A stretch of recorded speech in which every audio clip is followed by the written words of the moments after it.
ஹே கலீஸ், இன்னைக்கு ஒரு சூப்பரான கதையோட தான் நான் வந்திருக்கேன். ரொம்ப நாளைக்கு முன்னாடி நம்ம சேனல்ல ஒரு போல் போட்டோம். ஒரு 4 பெஸ்டான புக்ஸை சூஸ் பண்ணி நெக்ஸ்ட் எந்த புக்கை பார்க்கலாம் அப்படின்னு சொல்லி நான் கேட்டதுக்கு அதிக ரெஸ்பான்ஸ் எந்த புக்குக்கு வந்துச்சோ அந்த புக்கை பத்தி தான் இன்னைக்கு நம்ம பார்க்க போறோம். எஸ், நீங்க நிறைய பேர் கெஸ் பண்ணிருப்பீங்கன்னு நினைக்கிறேன். த மைண்ட் ஃபக் சீரீஸோட புக் 1 த ரிஸ்க், அந்த கதை தான் இன்னைக்கு நம்ம பார்க்க போறோம். புக்கோட 1 லைன் பார்க்கலாமா? ஊர்ல நடந்துட்டு இருக்கக்கூடிய தொடர் கொலைகள். யாருடா இந்த கொலைகள் எல்லாம் பண்ணிட்டு இருக்கா? யார் அந்த சீரியல் கில்லர்? யார் அந்த கொலைகாரன்? வெயிட், கொலைகாரனா? ஏன் கொலைகாரியா இருக்க கூடாதா? ஏன் நாங்கெல்லாம் கொலை பண்ண கூடாதா? எங்கடா போச்சு ஜெண்டர் ஈக்வாலிட்டி அப்படின்னு கேக்குற மாதிரி தான் நம்ம கதையோட ஹீரோயின் ஒரு கொலைகாரி. சாதாரண கொலைகாரி கிடையாது, சீரியல் கொலைகாரிங்க. சரி, ஓகே, அப்ப ஹீரோ யாரு? ஹீரோ யாரு தெரியுமா? அதே ஊர்ல இந்த தொடர் கொலைகள் எல்லாம் பண்ணிட்டு இருக்கிறது யாரு? Why fear when Singam is here? நான் இருக்கக்கூடிய ஊர்ல தொடர் கொலைகளா? இதெல்லாம் தேடி கண்டுபிடிச்சு கண்டிப்பா நிப்பாட்டு வேண்டாம் அப்படின்ற மாதிரி தேடிட்டு இருக்கக்கூடிய FBI ஏஜென்ட் தான் நம்ம ஹீரோ. பிளாட் ட்விஸ்ட் என்ன தெரியுமா? 2 பேரும் காதல்ல விழுறாங்க. கொஞ்சம் கூட போலீஸ்க்கு யாருக்குமே டவுட் வராம அவ்வளவு பக்காவா பண்ணக்கூடிய கொலைகள். அப்படி கொலை பண்ணிட்டு இருக்கக்கூடிய பேடியான நம்ம கதையோட heroine. At the same time ஆப்போசிட்ல அவ்வளவு ஸ்வீட்டா கியூட்டா ஹேண்ட்ஸமா இருக்கக்கூடிய நம்ம குட் பாயான FBI ஏஜென்டான நம்ம ஹீரோ. ஊரையே இந்த மாதிரி பதற வச்சுட்டு இருக்கக்கூடிய கொலைகளுக்கு பின்னாடி இருக்கக்கூடிய அந்த ஆளை, அந்த கொலைகாரனை கண்டிப்பா கண்டுபிடிக்கணும்னு நைட்டும் பகலமா தேடிட்டு இருக்காரு நம்ம ஹீரோ. ஆனா அவருக்கு தெரியல பாவம். பக்கத்திலே இருந்துட்டு அப்புறம் சொல்லிச்சலாம் அப்படின்னு கொஞ்சிட்டு இருக்கக்கூடிய அவரோட காதலி தான் அந்த கொலைகாரின்ட்டு. நம்ம ஹீரோக்கு ஹீரோயின் தான் இந்த கொலைகள் எல்லாம் பண்ணிட்டு இருக்காங்கன்னு தெரிஞ்சா என்ன ஆகும்? ஹீரோ லவ் சூஸ் பண்ணுவாரா இல்ல ஜஸ்டிஸ் சூஸ் பண்ணுவாரா? ஹீரோயினுக்கு தண்டனை வாங்கி கொடுப்பாரா இல்ல பிரேக்கப் பண்ணிடுவாரா? ஹீரோயின் எதுக்காக இந்த கொலைகள் எல்லாம் பண்ணிட்டு இருக்காங்க? கடைசியில இவங்க 2 பேரும் சேர்ந்தாங்களா இல்ல பிரிஞ்சிட்டாங்களா? ஜஸ்டிஸ் ஜெயிக்குமா இல்ல காதல் அந்த ஜஸ்டிஸ கூட மூடி மறைச்சிருமா? இந்த எல்லா கேள்விகளுக்கும் பதில் சொல்றதுதான் தி ரிஸ்க். ட்ரஸ்ட் மீ, நிஜமாலே மைண்ட் ஃபக் எக்ஸ்பீரியன்ஸ் இந்த புக் கொடுத்துச்சா இல்லையா அப்படின்றது நம்ம சேர்ந்து கதைய படிச்சு தெரிஞ்சுக்கலாம். கதைக்குள்ளேயே கூட்டிட்டு போறேன் நான், சரியா? கதைக்குள்ள போக ரெடியா? சரி வாங்க கதைக்குள்ள போகலாம். வீடியோக்குள்ள போறதுக்கு முன்னாடி யாரெல்லாம் சப்ஸ்கிரைப் பண்ணாம பாத்துட்டு இருக்கீங்களோ மறக்காம சப்ஸ்கிரைப் பண்ணி உங்களுடைய லவ் அண்ட் சப்போர்ட்ட எனக்கு கொடுங்க. லானான்னு வர சாப்டர்ஸ் எல்லாமே ஹீரோயினோட பாயிண்ட் ஆஃப் வியூல இருந்து வரும். லோகன்ற சாப்டர்ஸ் எல்லாமே ஹீரோவோட பாயிண்ட் ஆஃப் வியூல வரும்.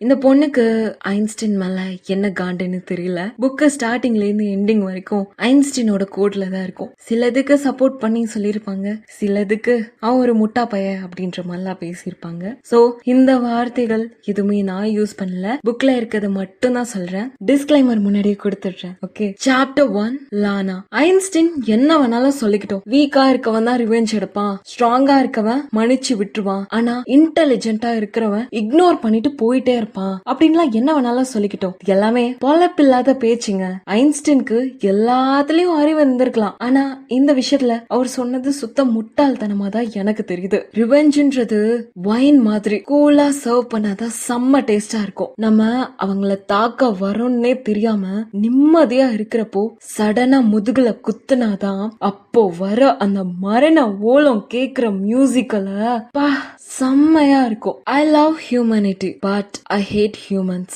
எனக்கு மனிதனையே ரொம்ப பிடிக்கும், ஆனா எனக்கு மனுஷங்களை கொஞ்சம் கூட பிடிக்காது அப்படின்ற ஐன்ஸ்டீன் கோட்ல இருந்து தான் இந்த சாப்டர் ஸ்டார்ட் ஆகுது. நான் கஃபே பேஷியல உட்கார்ந்து என் போன்ல ஒரு முக்கியமான ஃபுட்டேஜ பாத்துட்டு இருந்தேன். அப்போ சடனா ஒரு குரல் கேட்டுச்சு. உன்னை பார்த்தா யாரோ வரேன்னு சொல்லி ஏமாத்திட்டு போன மாதிரி தெரியுது அப்படின்னு ஒருத்தன் என்கிட்ட வந்து பேசினான். நான் என் போன் ஸ்கிரீன்ல பாத்துட்டு இருந்தத வேற யாரும் பாத்துட்டு கூடாதுன்ட்டு டக்குன்னு லாக் பண்ணிட்டு தலைய நிமிந்து அவனை பார்த்தேன். ஆளு பார்க்க நல்லா இருந்தான், ஒரு மிட் 20ஸ்ல இருந்தான். ஆனா அவன் கிட்ட ஓவர் அரகன்ஸ், ஒரு டாமினன்டான போஸ்டர். தப்பான இடத்துல வந்து வாய வைக்கிற தம்பின்னு அவனுக்கு இப்ப புரியல. ஆக்சுவலி எனக்கு தனியா உட்கார்ந்து சாப்பிடுறது தான் ரொம்ப பிடிக்கும். அப்படி போறியா அப்படின்ற மாதிரி ஒரு ஃபேக்கான ஸ்மைலோட மூஞ்சில அடிச்ச மாதிரி தான் சொன்னான். ஆனா அவன் அந்த ஹிண்ட் கூட எடுத்துக்கல. அவனோட கண்ணு இன்னுமே ஷார்ப் ஆச்சு. இந்த மாதிரி ஆல்பா மேல்ஸ்க்கு சேலஞ்ச் ரொம்ப பிடிக்கும்ல. ஒரு பொண்ணுக்கு இன்ட்ரெஸ்டே இல்லனாலும் அந்த பொண்ணை எப்படியாவது பேசி மயக்கி அவனோட வலையில விழ வைக்கணும்ட்டு என்ன வேணாலும் பண்ணுவானுங்களே. அததான் இவனும் பண்ணான். நான் கிரயாக் நீ அப்படின்னு அவன் என்ன உத்து பார்த்துட்டு கேப் விட்டான். நான் பதிலுக்கு ஒண்ணுமே சொல்லாம காமா என் காஃபிய சிப் பண்ணேன்.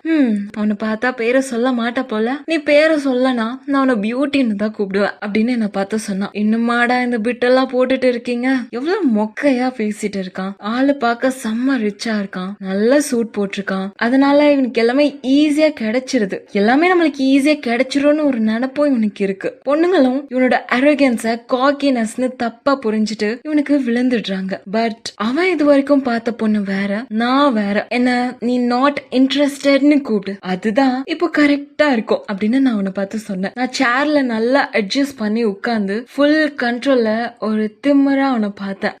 அப்போ நீ என்னை இன்னும் சரியா பாக்கலன்னு நினைக்கிறேன் அப்படின்ற மாதிரி அப்படியே அவன் மேன்லினஸ் அப்படியே போஸ் கொடுத்து ஒரு மாதிரி பண்ணான். பார்த்த வரைக்கும் போதும், ஐ அம் ஸ்டில் நாட் இன்ட்ரெஸ்ட், இங்க இருந்து கிளம்பு அப்படின்ற மாதிரி தான் அவனை பார்த்தேன். ஃபைன், ஃபக் இட், எனக்கு ஒன்னும் என் டிக்ல ஃப்ரோஸ் பைட் வேணாம், என்னோட டிக் ஃப்ரோஸ் பைட்ல செத்து போக எனக்கு எந்த விருப்பமும் இல்ல அப்படின்ட்டு மூஞ்ச காட்டிட்டு அவன் இங்க இருந்து கிளம்பி அவனோட ஃப்ரெண்ட் உட்கார்ந்துட்டு இருக்கக்கூடிய அந்த டேபிளுக்கு போனான். இன்னைக்கு கிளவுட் கொஞ்சம் ஓவர் கேஸ்டா இருந்துச்சு, மழை வர மாதிரி இருந்துச்சு. டேபிள் தூரத்துல இருந்தாலும் அவன் ஃப்ரெண்ட் அவனை பார்த்து சிரிச்சு தலையாட்டுறது எனக்கு நல்லா தெரிஞ்சது. மிஸ்டர் அரகன்ட் கொஞ்சம் காண்டில தான் போய் உட்கார்ந்தான். நான் திரும்பவும் என் போன்ல இருக்கக்கூடிய ஃபுட்டேஜ பார்க்க ஆரம்பிச்சேன். அப்போ யாரோ என்ன பாக்குற மாதிரி எனக்கு ஒரு ஃபீல் இருந்துச்சு. நிமிர்ந்து பார்த்தா அந்த கிரயாகோட ஃப்ரெண்ட் என்ன சைட் அடிக்காம டீப்பா என்ன ஸ்டடி பண்ற மாதிரி பார்த்துட்டு இருந்தான். ஜஸ்ட் லைக் நான் பீப்புள் எப்படி அப்சர்வ் பண்ணுவேன் அந்த மாதிரி. அவனும் பார்க்க செம்மையா இருந்தான். ஆனா கிரயாக் மாதிரி எக்ஸ்பென்சிவான சூட் இல்ல. ரெண்டு பேரும் பார்க்க ஒர்க் மேட்ஸ் மாதிரி தெரியுறாங்க. ஆனா ஏன் ஒருத்தனுக்கு மட்டும் ஹை பே, இவங்கள பார்த்த பாஸ் அண்ட் கோவர்க்கர் மாதிரி தெரியல. அப்போ கிரயாக் ரிச் ஃபேமிலியா இருப்பானோ?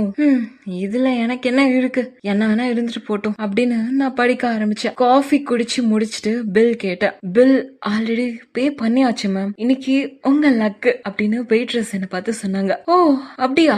ஆமா, அந்த ஜென்டில்மேன் நல்ல டிப்பும் உங்களுக்கு சேர்த்து கொடுத்துட்டாரு அப்படின்னு என்ன பார்த்து கண்ணடிச்சுட்டு வெளியே போற அந்த சைலண்ட் கைய தான் காட்டினான். பிரயாகையும் அங்க காணும். அண்ட் அது மட்டும் இல்லாம என்டர்டைன்மெண்ட்க்கு தேங்க்ஸ்னு அவரு சொல்ல சொன்னாரு மேம் அப்படின்ட்டு வெயிட்ரஸ் என்ன பார்த்து சொன்னாங்க. அது மட்டும் இல்லாம இந்த வெயிட்ரஸ் அவன் நடந்து போறத பார்த்து ஜொல்ல விட்டுட்டு இருந்தா. நான் என் வாலெட்ல இருந்து கேஷ் எடுத்துட்டு வெளியே போனேன். எனக்கு ரீசனே இல்லாம யாராவது ஹெல்ப் பண்ணா சுத்தமா பிடிக்காது. அது மட்டும் இல்லாம என்டர்டைன்மெண்ட் எல்லாம் சொன்னது என்னால ஏத்துக்கவே முடியாது. அந்த சைலண்ட் காய் எஸ்ஓஐ கிட்ட நின்னு போன் பேசிட்டு இருந்தான். அண்ட் கிரயாக் தூரத்துல ஒரு பொண்ணு கிட்ட கடல்ல போட்டுட்டு இருந்தான். நான் ஸ்ட்ரைட்டா அந்த சைலண்டா இருக்கக்கூடிய அந்த காய் கிட்ட போனேன். அவன் போனை வச்சுட்டு என்ன பார்த்தான். நான் ஒரு $20 நோட்டை அவன் முன்னாடி நீட்டினேன். நான் இந்த மாதிரி ஸ்ட்ரேஞ்சர்ஸ்ங்களெல்லாம் பில் பே பண்ண விட மாட்டேன். என் அம்மா எனக்கு நல்ல டிசிப்ளின் சொல்லி தந்திருக்காங்க. இந்தாங்க உங்க பணத்தை நீங்களே வச்சுக்கோங்க அப்படின்னு நான் அவனை பார்த்து காசை நீட்டினேன். அவன் லிப்ஸ்ல ஒரு மெதுவான ஸ்மைல் வந்துச்சு. டார்க்கான பிளாண்ட் ஹேர்,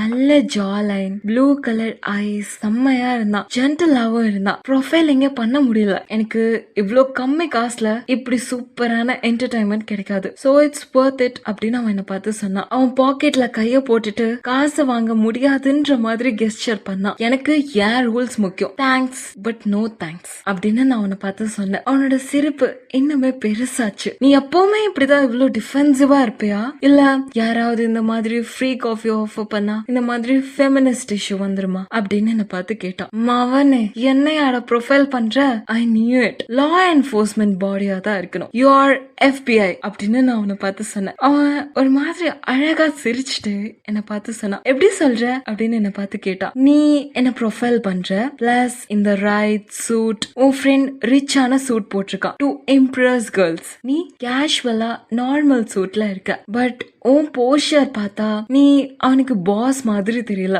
ஈக்குவலான ஸ்டேட்டஸ் மாதிரி தான் தெரியுது. சோ அவன் ரிச் பேக்ரவுண்ட், நீ செல்ஃப் மேட் ஹார்ட் ஒர்க் பண்ணி மேல வந்தவன். அது மட்டும் இல்லாம இந்த எஸ்யூவியோட விண்டோ கிளாஸ் லீகல் லிமிட்டை விட ரொம்ப டார்க்கா இருக்கு. ஃபெட்ஸ்க்கு தான் இந்த செக்யூரிட்டி கிளியரன்ஸ் கிடைக்கும். சோ am I right அப்படின்னு நான் அவனை பார்த்து கேட்டேன். நான் அவனை பயமுடுத்திட்டேன்னு நினைச்சேன்.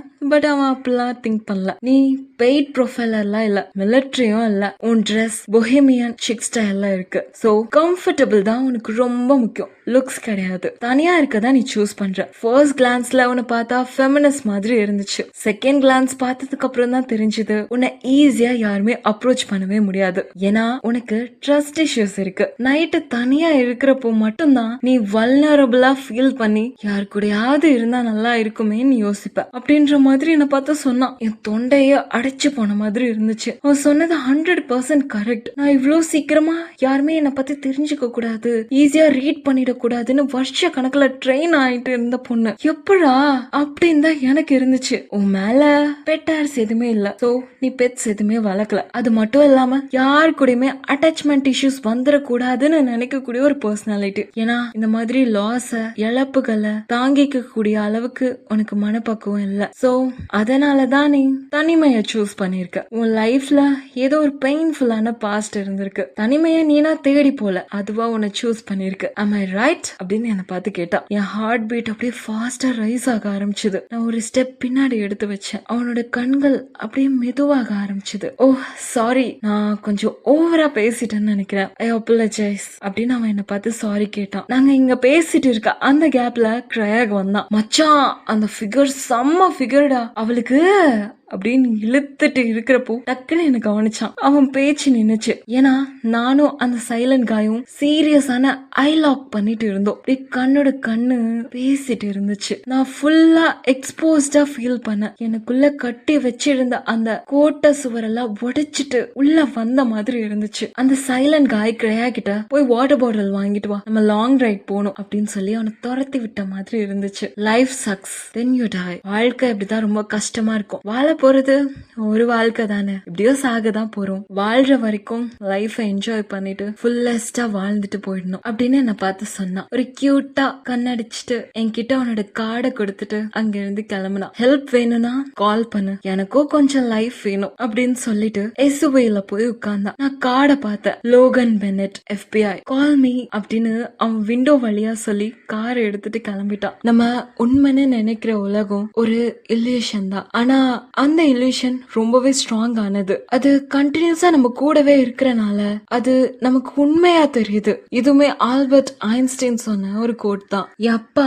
லைஃப்ல கஷ்டப்படுறப்போலாம் இத சொல்லுவாங்க. ஆனா ஐன்ஸ்டைனால கூட இப்போ என்ன நார்மல் ஆக்க முடியல. அந்த FBI ஏஜென்ட் என்ன அப்படி உள்ள இருந்து மொத்தத்தையும் உருவிட்டான். என் போன்ல நான் செட் பண்ணிருந்த அலாம் அடிச்சது. நான் கோல்டா இருக்கணும், என் ஷெல்ல பிரேக் பண்ண யாரையும் விடக்கூடாது. என்னோட 10 வருஷமான பிளான் இது. இத நான் சும்மா விட மாட்டேன். நான் காரை எடுத்துட்டு 15 மைல் தூரத்துல இருந்த அந்த வீட்டுக்கு போனேன். காரை ஒரு அபேண்டன் பார்ன்ல பார்க் பண்ணிட்டு கிளவுஸ், சூட்ஸ், ஹெவி பூட்ஸ் எல்லாமே போட்டுக்கிட்டேன். வெயிட்டான பேக்ஸ சேர்ல சைலண்டா வச்சுட்டு பூட்ஸ கழட்டி மேல வச்சேன். அப்ஸ்டேர்ஸ்ல சத்தம் கேட்டுச்சு. அந்த ஃப்ளோரிங்ல எங்க க்ரீக் ஆகும்னு நான் ஒரு மாசத்துக்கு முன்னாடியே ரிசர்ச் பண்ணிருக்கேன். அவன் ரொட்டீன்லாம் எனக்கு ஃபிங்கர் டிப்ஸ்ல இருக்கு. ரைட், இப்போ பைப்ல வாட்டர் ஃப்ளோ சத்தம் கேட்கும்.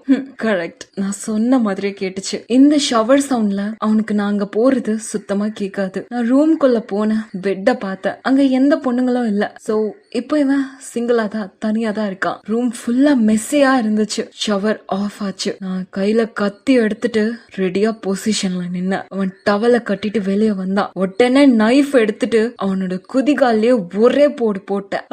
அப்படின்னு அவனோட கத்துற சத்தம் தான் கேட்டுச்சு. அவனோட மரண ஓலம் அந்த காத்துல கேட்டப்போ இருந்துச்சே.